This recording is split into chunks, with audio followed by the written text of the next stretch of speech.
టీఎంపీఎల్ Madanapalle news కి స్వాగతం. AP BC హక్కుల పోరాట సమితి రాష్ట్ర వ్యవస్థాపకులు బోడెం రాజశేఖర్ గారి ఆధ్వర్యంలో బీసీల ఆత్మీయ సభ. ఈ కార్యక్రమంలో ఏపీ బీసీ హక్కుల పోరాట సమితి రాష్ట్ర ఉపాధ్యక్షులు నాగినేని గోవింద్, గౌరవ అధ్యక్షులు రామలింగం, రాష్ట్ర సహాయ కార్యదర్శి కొత్తూరు చిన్నరెడ్డి, అన్ననిమ్మనపల్లి మండల అధ్యక్షులు పారే సిరాజ్ గోపాల్, వెంకటేష్ యాదవ్, శేఖర నాయుడు, సతీష్, బండి రామచంద్ర, రమణ ఖాథర్వాలి, ఖరమత్ భాషా, రామకృష్ణ స్వామి, మేకల లక్ష్మీనారాయణ, పారేషి ప్రసాద్, పిల్లి అశోక్, జి నాగేష్, మేకల రాజకుమార్, మనోహర్, అమానుల్లా, జి వెంకటేష్, సి చంద్ర, కె శ్రీనివాసులు, ఎం మోహన రమణ, గురుమూర్తి, ఏ రెడ్డప్ప, మహిళా నాయకురాలు వాణి, మహబూబ్, సుబాహని, నర్మదా, శ్రీలక్ష్మి మరియు బీసీ కుటుంబ సభ్యులు.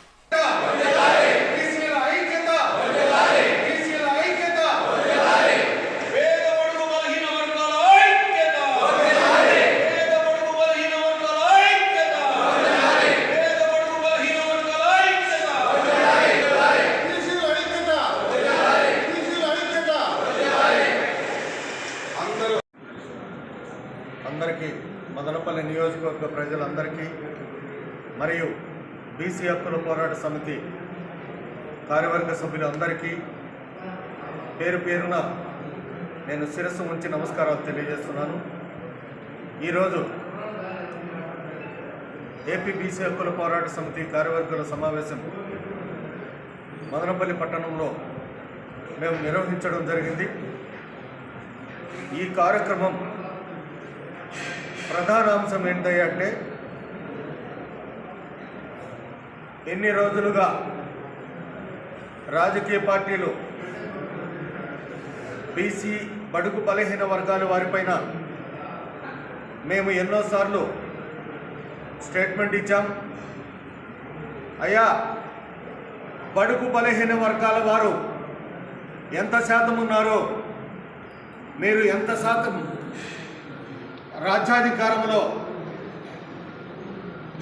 రాజ్యాధికారంలో సీట్లు ఇచ్చారో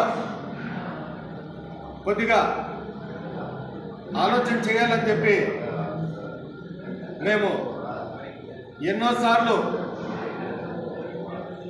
మీకు విజ్ఞప్తి చేశాం.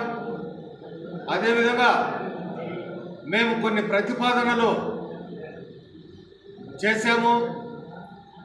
ఏమని చేసాము అంటే, మేము ఎంత శాతం ఉన్నారో మాకంత శాతం రిజర్వేషన్ శాతం ఉంది.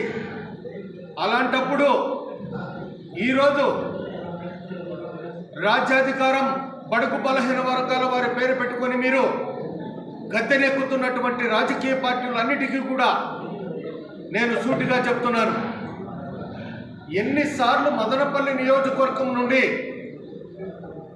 బీసీలకు రాజ్యాధికారం అవకాశం ఇవ్వండి, ఈసారి మాకు ఒక అవకాశం ఇవ్వండి, లేదంటే మేము పెట్టేటువంటి ప్రతిపాదనలు ఏవైతే ఉన్నాయో ఆ ప్రతిపాదనలకు మీరు మాకు మద్దతు ఇస్తే, ఎప్పుడు ఏ పార్టీ మాకు మద్దతు ఇస్తుందో ఆ పార్టీకి పార్లమెంటు కానీ, పార్లమెంట్లో ఉన్నటువంటి ఎమ్మెల్యే సభ్యులకు కానీ, ఆంధ్ర రాష్ట్రంలో ఉన్నటువంటి సభ్యులకు కానీ మా సంఘం తరపు నుండి మేము మద్దతు ఇస్తామని చెప్పి తెలియజేయడం జరిగింది. అయితే ఇప్పటి వరకు ఏ రాజకీయ పార్టీ కూడా మాతో కానీ మా సంఘంలో ఉన్నటువంటి పెద్ద నాయకులతో కానీ ఎప్పుడూ కూడా మాట్లాడినటువంటి పాపాన పోలేదు. ఎందుకంటే బీసీలు బడుగు బలహీన వర్గాల వారు బిస్కెట్ వేస్తే మా వెనుకుంటి వస్తారు అని చెప్పి ఒక వ్యక్తి మాట్లాడాడు ఒకసారి. అది నిజం చేయడానికి రాజకీయ పార్టీలన్నీ కుమ్మక్కయి బడుగు బలహీన వర్గాల వారికి ఒక ఉచిత పథకాలు అనేటివి ఎరగా వేస్తూ వంచనకు గురి చేస్తున్నారు. ఈరోజు ఉచిత పథకాలు ఎలా ఇస్తున్నారో మీరు చెప్పాలి, ఎవరి డబ్బు ఇస్తున్నారో చెప్పాలి, ఉచిత పథకాలు ఇవ్వడానికి కారణాలు తెలియజేయాలి.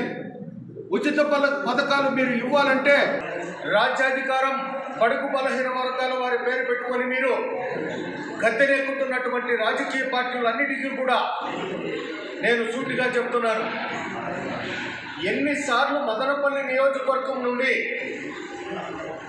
బీసీలకు రాజ్యాధికారం అవకాశం ఇవ్వండి, ఈసారి మాకు ఒక అవకాశం ఇవ్వండి, లేదంటే మేము పెట్టేటువంటి ప్రతిపాదనలు ఏవైతే ఉన్నాయో ఆ ప్రతిపాదనలకు మీరు మాకు మద్దతు ఇస్తే, ఎప్పుడు ఏ పార్టీ మాకు మద్దతు ఇస్తుందో ఆ పార్టీకి పార్లమెంట్లో ఉన్నటువంటి ఎమ్మెల్యే సభ్యులకు కానీ, ఆంధ్ర రాష్ట్రంలో ఉన్నటువంటి సభ్యులకు కానీ మా సంఘం తరపు నుండి మేము మద్దతు ఇస్తామని చెప్పి తెలియజేయడం జరిగింది. అయితే ఇప్పటి వరకు ఏ రాజకీయ పార్టీ కూడా మాతో కానీ మా సంఘంలో ఉన్నటువంటి పెద్ద నాయకులతో కానీ ఎప్పుడు కూడా మాట్లాడినటువంటి పాపాన పోలేదు. ఎందుకంటే బీసీలు బడుగు బలహీన వర్గాల వారు బిస్కెట్ వేస్తే మా వెనుకుంటి వస్తారు అని చెప్పి ఒక వ్యక్తి మాట్లాడాడు ఒకసారి.